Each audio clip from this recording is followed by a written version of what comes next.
Close your eyes, just for a breath. Imagine this. The world around you falls silent. No notifications, no deadlines, no traffic, no mental to-do lists screaming in your skull. Just stillness.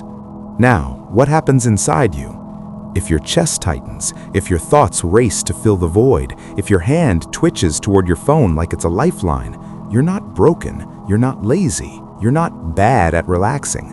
You're responding exactly as your nervous system was trained to, by evolution, by trauma, by a world that never stops demanding more. And what you're experiencing has a name: hypervigilance, a state of constant alertness, scanning for danger even when you're safe. And paradoxically, it's often triggered not by chaos, but by quiet. Today, we're going to explore why your body panics when life gets quiet, why stillness feels like threat, not peace, and how to gently, courageously rewire that response. This isn't just another self-help pep talk.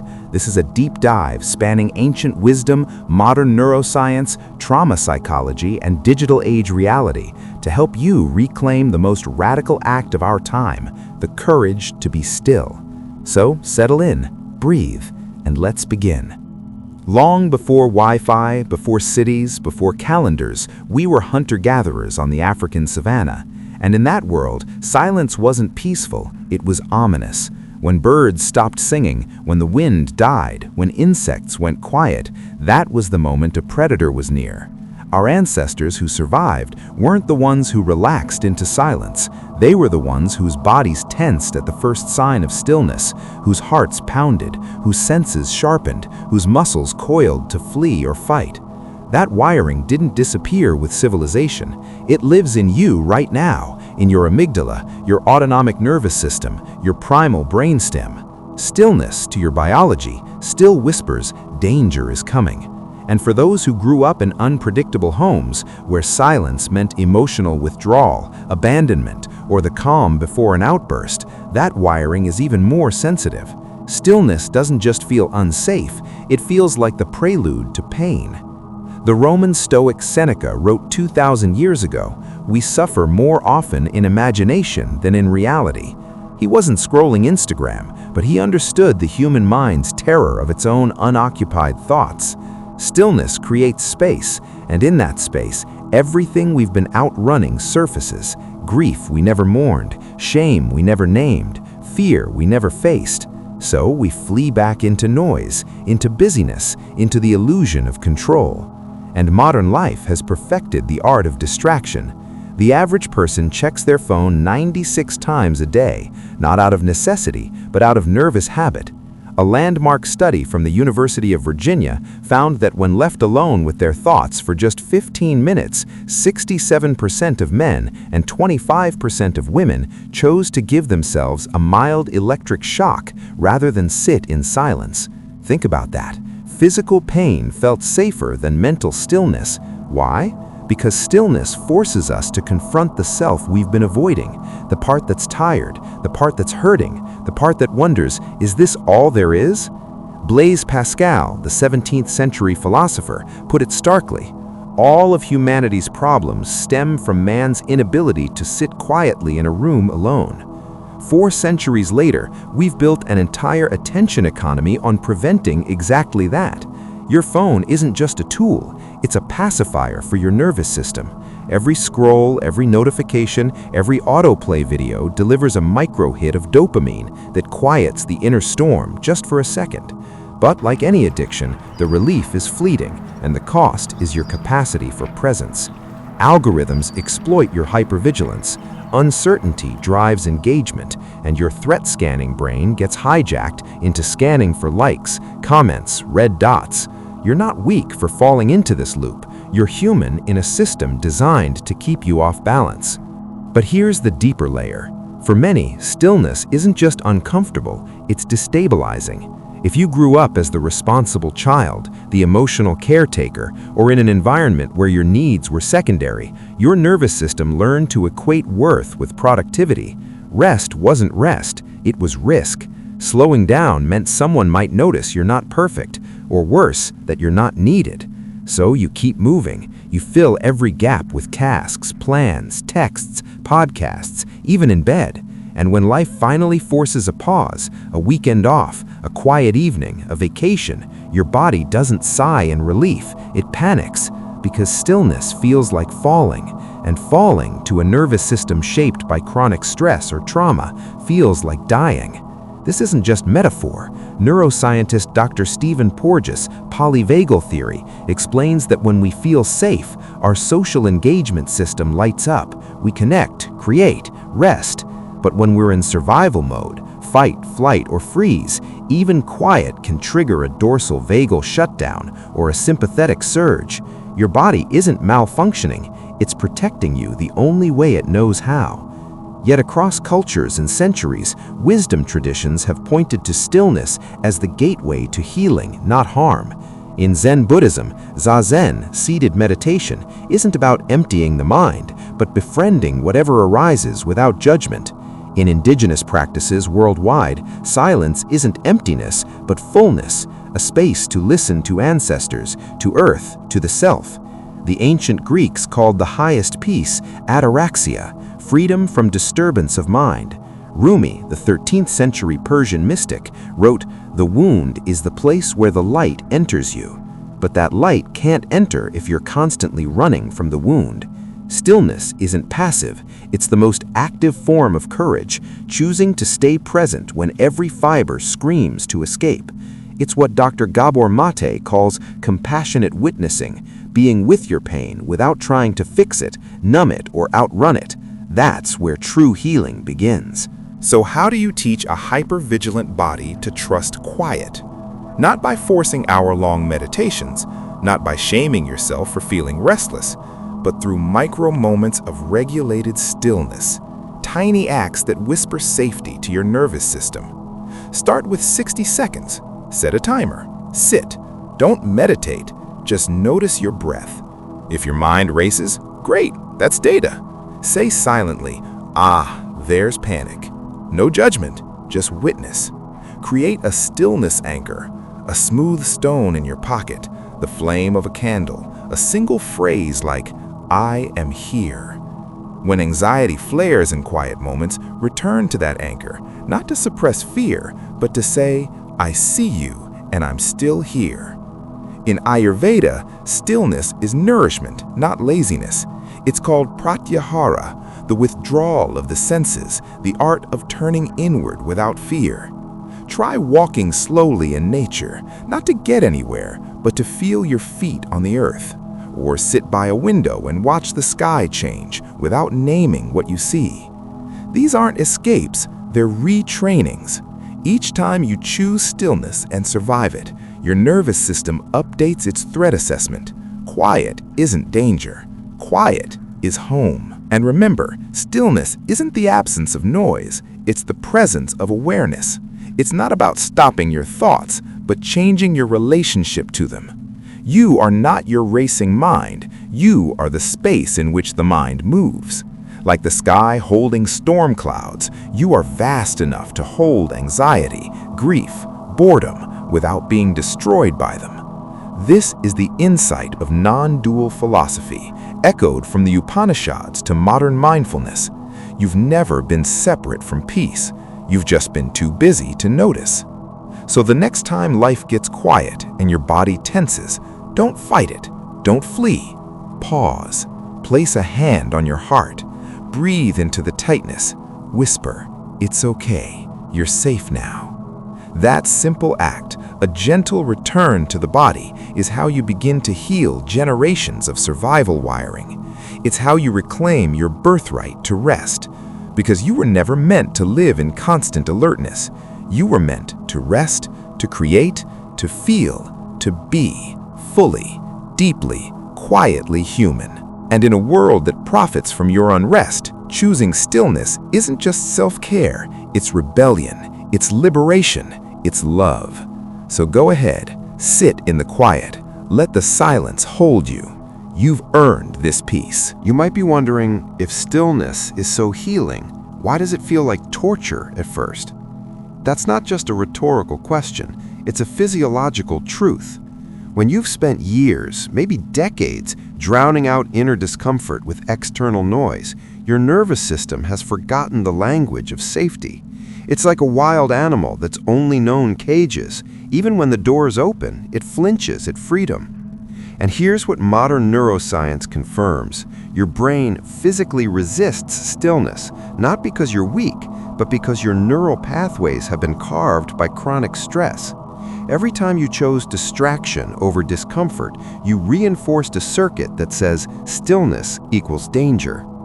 But neuroplasticity, the brain's miraculous ability to rewire itself, means that circuit isn't permanent. Every time you linger in quiet for just one more breath than you did yesterday, you're laying down new tracks, not of fear, but of trust. Think of it like building a path through a dense forest. The first time you walk it, you're pushing through thorns, tripping over roots, heart racing. But walk it again the next day, and the next, and soon there's a clear trail. Your body begins to recognize this way leads not to threat, but to refuge. And yet, so many give up on stillness too soon. They try sitting for 5 minutes, their mind races, their chest tightens, and they conclude, this isn't for me. But what if the racing mind and tight chest aren't signs of failure, but signs of arrival? What if that discomfort is the signal that you finally crossed the threshold into the very terrain that needs your presence? This is where the ancient practice of sankalpa, a Sanskrit term for heartfelt intention, comes in. Not a goal to achieve, but a vow to return. Your sankalpa isn't, I will calm my mind. It's, I will be with whatever is here. That shift changes everything. Because healing doesn't happen when you fix your panic. It happens when you befriend it. Consider the story of the Japanese tea master Sendo Ryuku, who taught that true mastery lies not in perfection, but in wabi-sabi, the beauty of imperfection, transience, and incompleteness.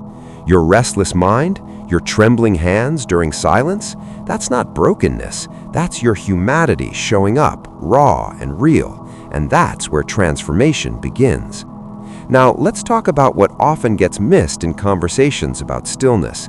It's not solitude that terrifies us, it's the memories that surface in solitude.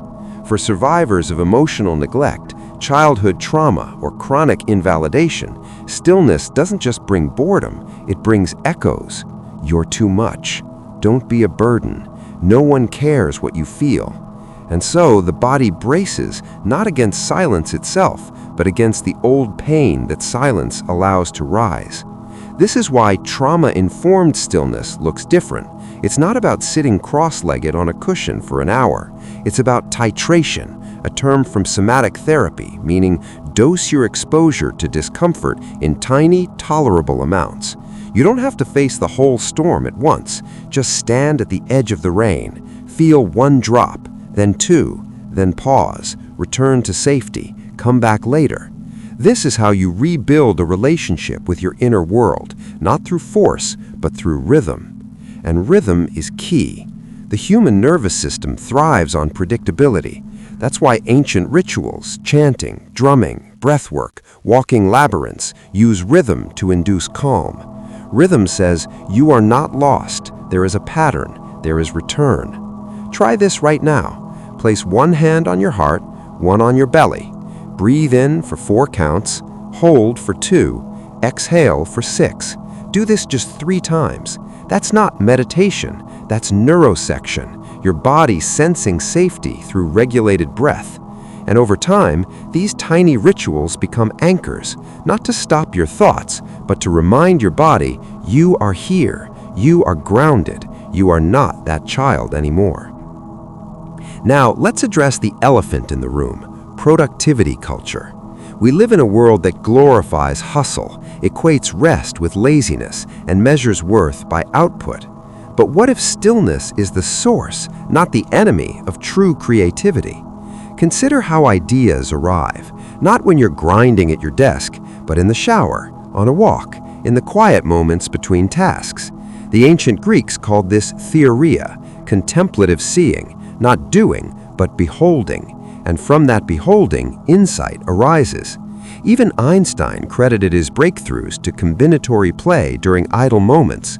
He didn't solve relativity by working harder. He solved it by letting his mind wander in stillness. So when you feel guilty for pausing, remember, stillness isn't idleness. It's incubation. It's composting. It's the unseen work that makes visible work meaningful. And this brings us to a crucial distinction. Stillness is not the same as numbness. Scrolling endlessly, binge-watching, emotional eating, these aren't stillness. They're dissociation, a flight from feeling. True stillness is the opposite. It's feeling everything without flinching. That's why it's so powerful and so rare. In a 2023 study published in Nature Human Behavior, researchers found that people who regularly practiced non-judgmental awareness, what we might call mindful stillness, showed increased gray matter density in the prefrontal cortex, the part of the brain responsible for emotional regulation, decision-making, and self-awareness. Their nervous systems literally changed. But here's the secret no one tells you. You don't need to clear your mind to practice stillness. In Tibetan Buddhism, there's a saying, don't try to stop the waves, learn to surf. Your thoughts will come, memories will surface, anxiety may flare. That's not failure, that's the practice.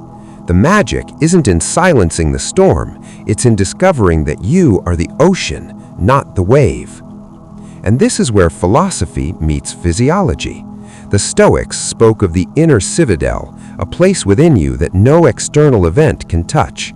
Marcus Aurelius wrote in his private journal, "You have power over your mind, not outside events. Realize this, and you will find strength." He wasn't denying pain. He was pointing to a deeper ground of being that remains steady even in chaos. Modern psychology calls this self as context, the observing self that holds all experiences without being defined by them. You are not your panic. You are the awareness holding the panic. That shift from "I am anxious" to "I am aware of anxiety" is the key that unlocks freedom. So how do you cultivate this in daily life? Not through grand gestures, but through micro moments of returning. When you feel the urge to grab your phone during a quiet moment, pause, just for 3 seconds. Feel your feet on the floor. Hear one sound in the room. Breathe once fully. That's it. That's the revolution. Because healing isn't about dramatic overhauls. It's about consistent, gentle returns to yourself. And over time, something profound happens. Stillness stops feeling like a threat and starts feeling like home. You begin to notice subtle joys you used to miss, the way sunlight hits a wall in the late afternoon, the rhythm of your own breath, the quiet hum of being alive. This is what the poet Mary Oliver called paying attention, the highest form of devotion. And in a world designed to steal your attention, choosing to give it to yourself is a radical act of self-love. So if you've spent your life running from silence, if your body tenses the moment the noise stops, if you mistake rest for weakness, hear this: you are not broken. You are a human being shaped by survival. And survival, once necessary, can now be softened. You don't have to earn the right to rest. You were born with it. Stillness isn't something you achieve, it's something you remember. It's been there all along, beneath the noise, beneath the fear, beneath the doing, waiting for you to come home. So the next time life gets quiet, don't reach for your phone. Don't criticize yourself for feeling uneasy. Just place a hand on your chest, breathe, and whisper the words your nervous system has been longing to hear. You're safe now. I'm here with you. We can just be. You don't have to fix anything. You don't have to become anyone else. Just be here. Just this. Just now. And in that stillness, you'll find everything you've been searching for. So here we are, at the edge of the quiet, together. You came seeking to understand why your body panics when life slows down. And now you know, it's not a flaw. It's a faithful echo of every time you had to stay alert to survive. Every time you swallowed your needs to keep the peace. Every time you equated worth with output. But you're not that person anymore. Not entirely. because now you've seen the wiring, and seeing it is the first act of freedom. You don't need to annihilate your hypervigilance. You don't need to master stillness overnight. You just need to keep returning again and again with kindness. To sit with the discomfort not as an enemy, but as an old protector who just needs to hear, "We're safe now. You can rest." This is the quiet revolution. Not loud, not flashy, but deep. And it starts not with grand declarations, but with one breath, one pause, one moment where you choose presence over escape. In a world that profits from your distraction, your attention is your power. In a culture that fears silence, your stillness is your sanctuary. And in a lifetime spent proving your value, your willingness to simply be without earning, fixing, or performing is your deepest act of self-love. So go gently, start small, trust the process. Because peace isn't something you find after you've done enough. It's something you reclaim by daring to stop. You were never meant to live on high alert. You were meant to breathe, to feel, to rest, to belong, first and foremost, to yourself. And that belonging begins in the quiet. So the next time the world falls silent, don't run. Lean in. Let the stillness hold you.